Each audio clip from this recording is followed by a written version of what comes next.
Aïcha Kiki, dégâts de l'amour. Oui, dégâts de l'amour tey moom laa leen di may benn histoire la vraie mais qui ne s'est pas passée au Sénégal c'est une femme bu rencontré benn góor.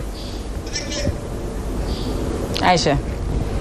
c'est une dame bu rencontré benn góor boobu mu rencontré nag mu bëggante ak moom bu ñu joxante waatee rendez-vous entre temps mu gisante ak jumeau elle ne savait pas que kooku dafa am jumeau et jumeau bi tamit bu mu ko gisee mu am un coup de foudre pour moom et elle s'est retrouvée entre les deux jumeaux ñi bëgg ko tous les deux jumeaux duñ ko nopp bëgg ko lool et elle était dans l'embarras du choix parce que moom tamit daf leen bëgg lool ñu ne ko nag dana war a tànn kenn ci ñoom ñaar jumeaux yi ne ñoom tànn fi du fi am ndax vraiment duñ ko bëgg te gisuñu keneen et ce qui est extraordinaire lii day wane que ay jumeaux duñuy am même préférence dañuy bokk ku ñuy bëgganteen donc c'est des choses qui arrivent très souvent et malheureusement ça a été leur cas mu nekk lu metti pour moom mais à la fois elle s'est décidée elle a finalement opté de vivre avec les deux nan xam ne loolu moom mënul xew Sénégal. les deux nangu ko.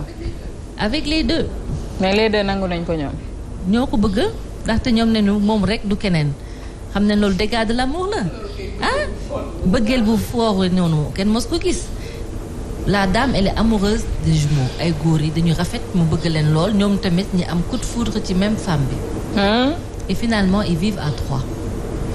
ñooy ànd di dem di béy seen tool beaucoup de journalistes dañuy dem seen dëkk di leen di interviewer tellement que affaire boobu dafa nekk lu rare mu nekk lu extraordinaire. alors ci ñun nag heureusement que diine nekk fii ndaxte diine bi moo ñuy nekk fii pour duñu toujours réguler donc comme quoi diine am na solo ndax su fi diine nekkuloon tey loolu day dem. on parle de polygamie mais boobu on parle de. la polyandrie. merci loolu la ñuy dund actuellement. et ça c'est les dégâts de l'amour sentiment la bu xamante ne amul frontière amul foo bokk su xasee ba déclenché wu ci yow lu nekk la lay mun nangul moo tax franchement. faites très attention. parce que loolu su la duggee moom dootoo déggal waajur. musiba la de. dootoo gis yenn yi et je me demande même est-ce que du loolu mooy dal yenn sœurs yi di nopp seen jabaru mag yi. oui mu nekk lu doy waar. amour boobu moom day def ay destruction yi bëri donc tey soo ñu waxee ne non je veux vivre pour l'amour tant que yëguma sentiment boobu duma marié wu ñi nekk ci erreur ndaxte sentiment boobu amul.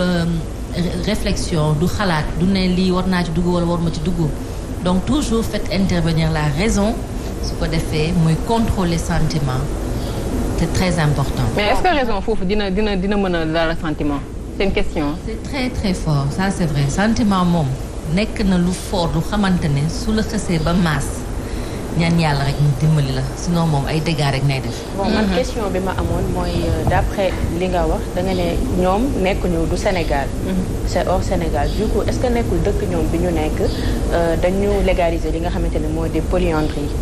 oui c'est des pays qui légalisent cela mais tey am na ñu xamante ne fii Sénégal xamuñu loolu. on peut pas le penser pour ñu polygamie la ñu xam góor mooy takk plusieurs. mais jigéen du tax loolu. c'est en Afrique et tey oui et tey. dal na ay africains. et ça existe. ça existe alors man dama doon wax ne su fekkoonte ne on pouvait se permettre. de légaliser ça on doit le garder kon que pour les jumeaux. parce que jumeaux nekk na lu xamante ne dañuy dund ay réalités yi métti c'est rare na gis ay jumeaux ñi xam dañu nuroo teg. ñi mun a am une vie normale même suñu demee ba nekk mag du ñuy bëgg toujours di nekk ensemble. et c'est difficile pour seen partenaires yi di accepter loolu. loolu da lu am solo la ñu comprendre ko ils aiment pas se séparer les vrais ils aiment pas se séparer et comme ils aiment pas se séparer ben mieux vaut que ñi am même soxna. et ils sont pas jaloux. non léegi partenaires yi ñooy jaloux. c'est-à-dire que jumeaux yi. ñu ñuy nekkal. ñooy jaloux. femme bi mooy jaloux. non c'est-à-dire aujourd'hui s'il y a des frères des jumeaux. oui. suñu takkee ay jabar. jabar yooyu ñoo dul supporter le fait que ils veulent toujours être ensemble. oh ok. ñooy am problème. mais loolu pour l'inverse. xanaa jumeau Europe yi la parce que man moom jumeau yi ma xam fii Sénégal ñiiroo ŋaayoo rek laa ci xam.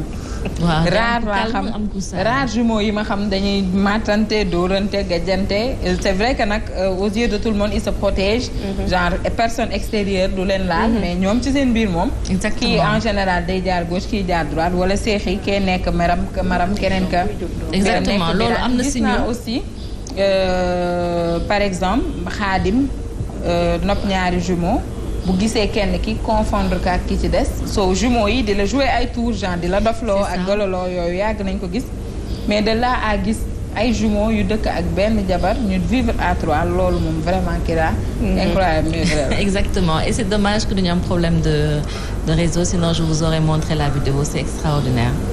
ndax man sama laaj mooy xam nga tey soo takkee ñaari jabar kenn ki da nga naan ko aawa kii nga ne ko ñaari fekk ne ñaari jumeaux yi la léegi moom naka nga leen mën a woowee Kira.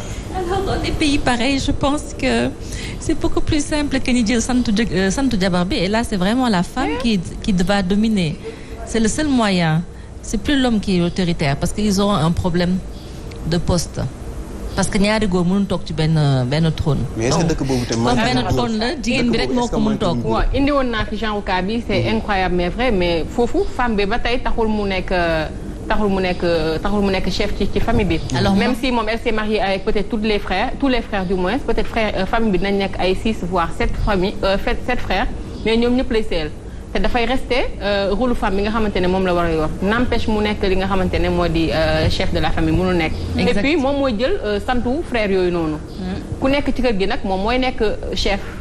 ku dem mooy nekk second mais ki nekk ci kër gi en tout cas moom mooy nekk. Exactement c'est comme tu dis incroyable mais vrai et devant des situations pareilles on cherche toujours comment trouver l'entente et l'entente pour l'avoir vraiment il est plus facile ni jox ko à la femme noonu ñu ko mënee jàpp mais lenn moo am solo benn point laa gis ne am na solo mooy par rapport à la naissance des enfants ñoom ñëpp ay bokk sant et comme en Afrique on aime bien dire le frère de ton père est ton père donc le problème est réglé.